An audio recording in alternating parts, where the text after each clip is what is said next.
जय हिंद साथियों। अगर आप भी यूपी पुलिस या यूपी होमगार्ड की तैयारी कर रहे हैं तो ये वीडियो आपके लिए बहुत ही खास होने वाला है, क्योंकि इस वीडियो के माध्यम से हम जीएस के उन मोस्ट इम्पोर्टेंट प्रश्नों को हम हल करने वाले हैं जो आपके हर एक एग्जाम में पूछता है।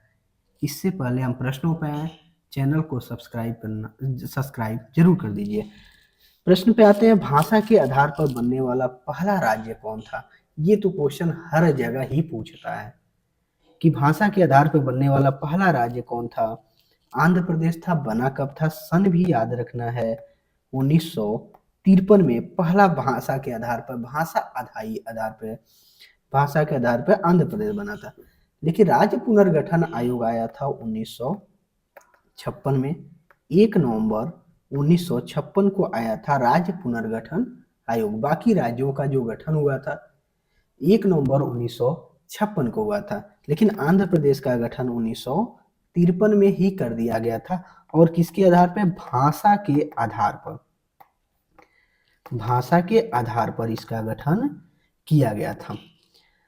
राष्ट्रीय आपातकाल किस अनुच्छेद के तहत लाया जाता है? तो राष्ट्रीय आपातकाल, ध्यान रखना है, अनुच्छेद 352 के तहत लाया जाता है। जबकि राष्ट्रपति शासन या राजकीय आपात, जो राष्ट्रपति शासन है वो 356 के अनुसार लाया जाता है। और वित्तीय आपात की बात कर लें, वित्तीय आपातकाल तो आया था 360 के तहत। चलिए, आपको कमेंट बॉक्स में बताना है कि आपातकाल की अवधारणा किस देश के संविधान से आई थी। वित्तीय आपातकाल 360 के तहत इसका प्रावधान किया गया। भारत में पहली बार आपातकाल कब लगा था? तो चीन युद्ध के समय पहली बार लगा था 1962 में। सूचना का अधिकार आरटीआई, राइट टू इंफॉर्मेशन अधिनियम कब लागू होता है? तो ये 2005 में लागू होता है। और ये तो मोस्ट इम्पोर्टेंट क्वेश्चन है, मोस्ट इम्पोर्टेंट क्वेश्चन है कि सूचना का अधिकार कब लागू हुआ? तो 2005 में। क्षेत्रफल की दृष्टि से भारत का सबसे बड़ा राज्य कौन है? तो सबसे बड़ा राज्य है राजस्थान। और यूपी वाले हैं तो यूपी वाले ध्यान रखना है, उत्तर प्रदेश चौथा स्थान है, चौथे स्थान पर है। तो सबसे पहले पर राजस्थान है और चौथे पे उत्तर प्रदेश है। जनसंख्या की दृष्टि से भारत का सबसे बड़ा राज्य कौन है? उत्तर प्रदेश है, जनसंख्या में सबसे अधिक आबादी वाला राज्य है। भारत का सबसे छोटा राज्य, क्षेत्रफल की बात कर लें तो क्षेत्रफल में कौन है? गोवा है। गोवा को ये भी याद रखना कि प्रतिशत के आधार पर सबसे अधिक आबादी वाला, सबसे अधिक शहरी आबादी कहां पे है? गोवा में है। भारत की सबसे लंबी नदी कौन सी है? गंगा है। इसकी कुल लंबाई कितनी है? 25 किलोमीटर, यानी 2525 किलोमीटर। भारत की सबसे चौड़ी नदी की बात कर लें तो सबसे चौड़ी नदी है ब्रह्मपुत्र नदी, क्योंकि अपवाह तंत्र के आधार पर पूछे, अपवाह तंत्र के आधार पर तो भी कौन है? ब्रह्मपुत्र। भारत के दक्षिण में सबसे लंबी नदी कौन है? तो गोदावरी है। ठीक है। दक्षिण भारत की गंगा किसको कहते हैं? दक्षिण भारत और दक्षिण, ध्यान रखना है, दक्षिण भारत कहे तो कावेरी। ठीक है। बिहार का शोक किस नदी को कहते हैं? तो बिहार का शोक है कोसी नदी। बंगाल का शोक किसे कहते हैं? चलिए, आप कमेंट बॉक्स में जरूर बताइए। कोसी नदी को अगर बिहार का शोक कहते हैं तो बंगाल का शोक कौन नदी है? भारत की सबसे ऊंची चोटी कौन सी है?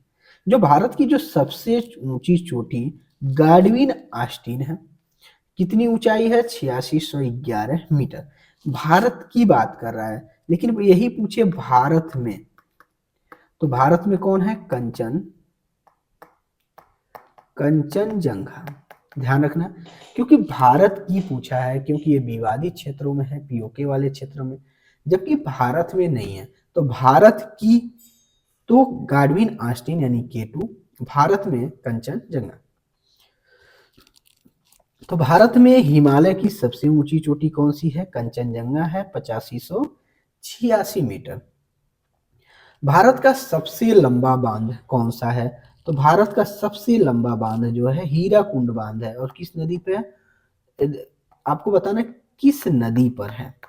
हीराकुंड बांध किस नदी पे बताना, और ध्यान रखना ये किस राज्य में? उड़ीसा वाले क्षेत्र में। भारत का सबसे ऊंचा बांध कौन सा है? टिहरी बांध है, उत्तराखंड में है और कितना है? 260.5 मीटर। कहीं कहीं आपके पहले जो शुरू में ऊंचाई थी वो 255 मीटर हुआ करती थी, लेकिन वर्तमान में कितने आंकड़े हैं? 260.5 मीटर। भाखड़ा नांगल बांध किस नदी पर है? तो जो भाखड़ा बांध है वो सतलज नदी पर यानी सतलुज नदी पर है। ये भी इंपॉर्टेंट है, ध्यान रखना है। भारत की सबसे बड़ी मीठे पानी की झील कौन सी है? तो ध्यान देना बूलर झील है, और ये कहाँ पे है? जम्मू एंड कश्मीर में है। बूलर झील भारत के सबसे बड़े मीठे पानी की झील है। भारत की सबसे बड़ी खारे पानी की झील कौन है? तो ये चिल्का झील है, और कहाँ पड़ती है? उड़ीसा में। भारत का सक्रिय ज्वालामुखी कौन है? तो भारत में दो ही ज्वालामुखी हैं, एक बैरन है और एक है नारकुंडम। बैरन से याद रखना बौराया हुआ है यानी धधक रहा है, नारकुंडम से याद रखना है नहीं है। तो सक्रिय ज्वालामुखी एक ही है, बैरन द्वीप पे है, अंडमान में। ठीक है। अगला, कन्याकुमारी भारत के कितने सागरों से होकर गुजरती है? तो वहां 3 सागर जो हो जाते हैं। ठीक है। तो आप यहाँ हिंद महासागर, अरब सागर और बंगाल की खाड़ी वाली सागर। तो ध्यान रखना कन्याकुमारी कितने हैं? 3। भारत की मानक समय रेखा कहाँ से गुजरती है? तो ध्यान रखना पहले जो दर्ज था ये प्रयागराज नैनी वाला क्षेत्र, लेकिन अब एग्जाम में पूछे तो क्या मानना है? मिर्जापुर। तो जो भारत का मानक समय 82.5 डिग्री पूर्वी देशांतर क्या है? जो पूर्वी देशांतर है ये कहां से चलता है? उत्तर प्रदेश के, यूपी के मिर्जापुर से जाता है।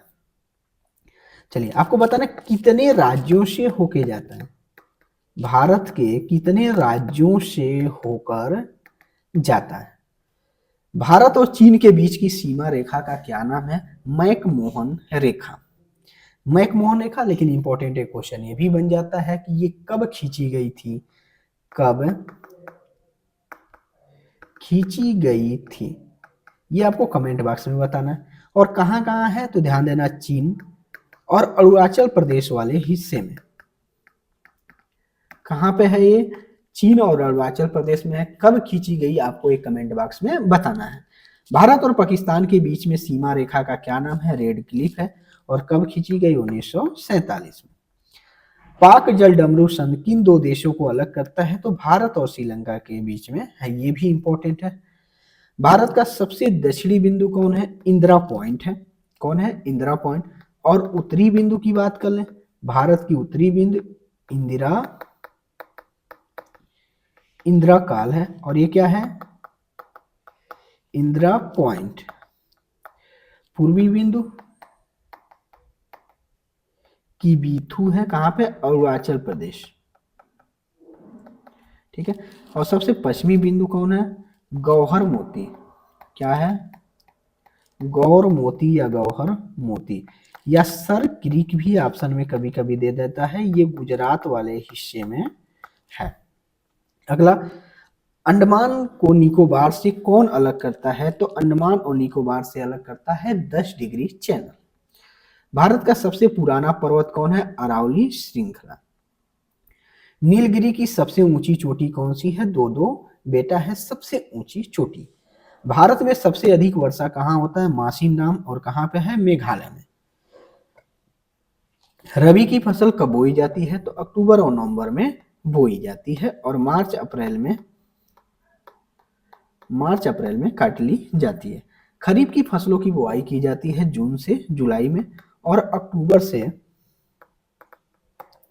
नवंबर के बीच में इसकी कटाई हो जाती है। भारत में हरित क्रांति का जनक किसे कहा जाता है? एम.एस. स्वामीनाथन को कहा जाता है हरित क्रांति का जनक। श्वेत क्रांति का संबंध किससे है? दुग्ध उत्पादन से है श्वेत क्रांति। नीली क्रांति किससे है, ध्यान रखना है, मछली उत्पादन से नीली क्रांति का संबंध है। काजीरंगा राष्ट्रीय उद्यान किसके लिए प्रसिद्ध है, यह भी इंपॉर्टेंट क्वेश्चन है। एक सींग वाले गैंडे के लिए काजीरंगा उद्यान है। चलिए बताइए काजीरंगा है कहाँ, जो काजीरंगा है ये कहाँ पे है। गिर राष्ट्रीय उद्यान कहाँ पे स्थित है, तो गुजरात में स्थित है। जिम कॉर्बेट राष्ट्रीय उद्यान कहाँ पे है, उत्तराखंड में। भारत का सबसे बड़ा टाइगर रिजर्व कौन सा है, नागार्जुन सागर श्री सैलम जिसको कहते हैं सबसे बड़ा टाइगर रिजर्व है।